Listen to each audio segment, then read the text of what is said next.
porque creo que Raimundo Rivapalacio está muy alterado, muy caliente por lo que decimos aquí en Sin Censura, que cobardemente nos señala, pero sin nombre y apellido. Es que le voy a pedir al maestro Ricardo Sevilla, quien conoce bien precisamente a Raimundo Rivapalacio, quien le llamó el tejedor de historias o algo por el estilo, y que estábamos concatenados desde esta trinchera para el golpeteo. Le voy a pedir al maestro Ricardo Sevilla que me dé su opinión de esta defensa que se está haciendo, sí, de Raimundo Rivapalacio. Ya veo a esta señora Chávez, la autora del Rey del Cash, hasta promoviendo la columna o la calumnia de Raimundo Rivapalacio en El Financiero y en Eje Central. La defensa que están haciendo algunos del periódico El Universal, y no porque nosotros lo hayamos señalado, sino porque apareció un documento en la Corte del Distrito Oeste de Nueva York. Y hay que hablar de esta vergonzosa defensa que se está haciendo de Genaro García Luna, ahora que se empiezan a mencionar medios y periodistas. Vamos con el maestro Ricardo Sevilla, periodista independiente, columnista del diario Basta, orgullosamente miembro de esta familia Sin Censura. Querido Ricardo, ¿tú también tienes la idea de que Raimundo Rivapalacio hacía referencia a lo que publicamos en Sin Censura y que yo soy el francotirador enviado por Palacio Nacional a cubrir en Nueva York el juicio contra Genaro García Luna? ¿O yo soy el que me pongo el guarache antes de espinarme? Te mando un abrazo, Ricardo. ¿Cómo estás? Buenos días. Un abrazo, querido Vicente, público memorioso. No, tengo exactamente la misma impresión. En efecto, este sujeto no es frontal, nos llama siempre con algún apodo. A ti te llama, desde mi punto de vista, el francotirador, a mí me llama, me apoda el tejedor de propaganda, y bueno, pues es un sujeto que se inventa las cosas. Ya vimos en su momento que en algún reportaje, disque reportaje, decía que yo me dedicaba al robo de autopartes. Válgame, no sé ni cambiar el aceite de ningún automóvil, y bueno, pues es el tipo de periodismo que hace este sujeto. Pero fíjate que, para entrar un poco en contexto, sí que tuvimos un fin de semana candente. Un fin de semana candente. Esta defensa de la que tú hablas con puntualidad, que se hace desde los medios de comunicación, que mi querido Toño Ruiz llama medios de comunicación tradicionales, y que yo me opongo rotundamente porque son unos medios desastrosos y no siguen ninguna tradición,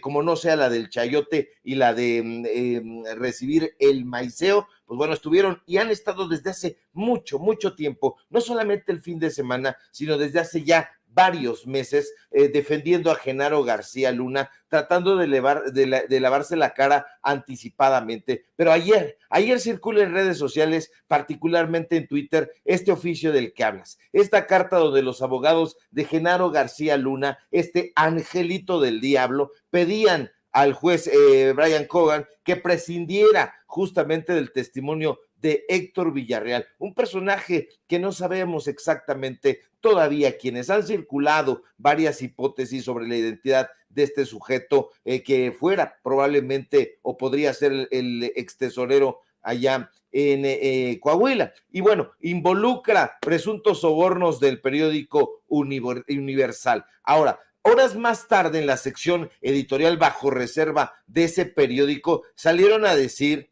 que el Departamento de Estado habría cometido un error. El Departamento de Estado, así lo dicen, y por ello retiraron la carta. La columna editorial trata de curarse en salud, diciendo que ese periódico considera que solo son serios y creíbles los testimonios cuando están acompañados de pruebas que los sustenten.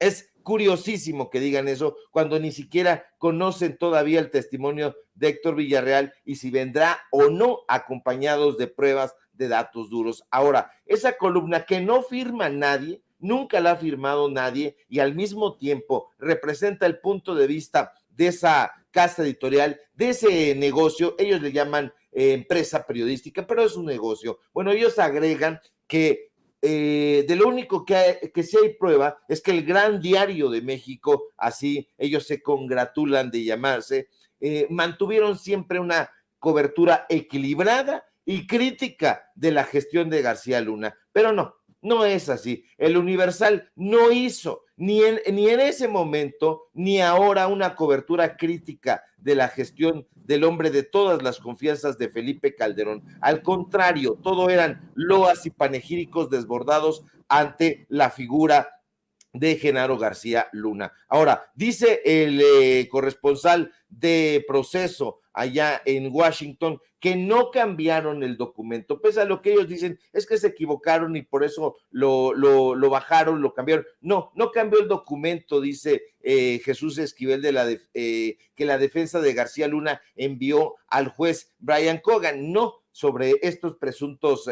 sobornos. Lo que hicieron, nos dice, fue sellarlo, aunque en primera instancia lo liberaron tal vez por error de la Corte y no del Departamento de Estado, y fue público. De entrada, yo me pregunto, y creo que la audiencia también, ¿por qué los abogados de Genaro García Luna estarían interesados en pedir bloquear las declaraciones de un testigo, el que fuera? La segunda pregunta que yo me hago y creo que nos debemos hacer en general es, ¿entonces no eran rumores? Entonces Juan Francisco Eli Ortiz, dueño del Universal, recibió sobornos de Genaro García Luna para que esa empresa periodística callara ante los malos pasos y las corruptelas de Genaro García Luna. Otra pregunta que se me viene a la cabeza, de existir esos sobornos en efecto, ¿quién exactamente los recibía? El dueño, Eli Ortiz, el director en ese momento, Raimundo Rivapalacio, por cierto, los reporteros especializados, los articulistas, los columnistas, ¿quiénes exactamente? ¿Qué personajes? Sería que la mar de deseable que ese listado se diera a conocer, porque uno dice, ¿quiénes? ¿Qué personajes son exactamente esos? ¿A quiénes les llegaban los cañonazos de dólares del tartamudo, de la metralleta, como dicen que apodaban a Genaro García Luna? Ahora mal, sabemos desde hace sexenios que el Universal, el gran diario de México, es el periódico oficial de la corrupción. Basta echarle un ojo a quienes escribían en ese momento y a quienes escriben hoy. Héctor de Mauleón, Guillermo Sheridan, Carlos Loret de Mola, Pepe Woldenberg, una grey de personajes que no se han caracterizado por ser periodistas probos, ni periodistas honestos y ni siquiera periodistas. Entonces, Genaro García Luna y Felipe Calderón eran el brazo político del cártel de Sinaloa, pero ¿y entonces la función del Universal cuál era? ¿Ser el brazo mediático?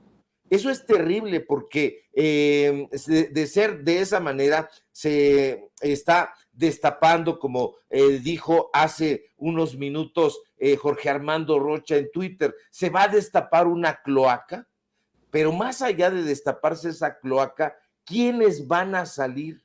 ¿Qué medios de comunicación van a salir de todos con esos ropajes escatológicos? Y más allá de eso, ¿de qué estamos hablando? Ya no son solamente periodistas chayoteros, estamos hablando entonces de narcoperiodismo. Eso es terrible, Vicente, porque pensábamos que había muchísima sevicia, pero ya hablar de narcoperiodismo, ya hablar de que estos personajes estén intentando lavarle la cara pringosa a un delincuente como Genaro García Luna, sabemos perfectamente quién es Juan Francisco Eli Ortiz, que mandaba a cerrar Bucareli cuando él llegaba. Sabemos que estuvo en prisión unos minutos nada más porque fue liberado. Por eso es un personaje bastante tétrico, del cual nunca han hablado en ese medio de comunicación, por supuesto. Y bueno, por otro lado, Raimundo Rivapalacio. Entonces, Raimundo Rivapalacio, Carlos Marín, Salvador García Soto, todos estos personajes que están intentando lavarle la cara a toda costa a Genaro García Luna, ¿qué tenemos que pensar? que son los que recibieron esos cañonazos de dólares pagados por Genaro García Luna, que se toque lo que se tenga que tocar, Vicente. Tiene que salir toda la información de quién recibió dinero ya de la PFP, sino del crimen organizado.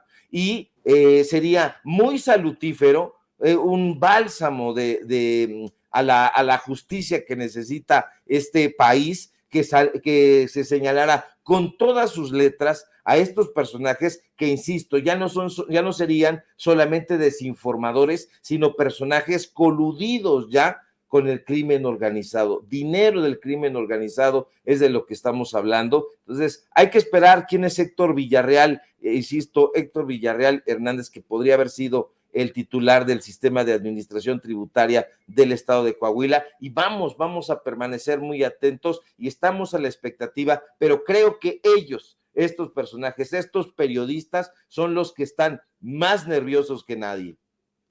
Claro que sí, mi querido Ricardo, y fíjate que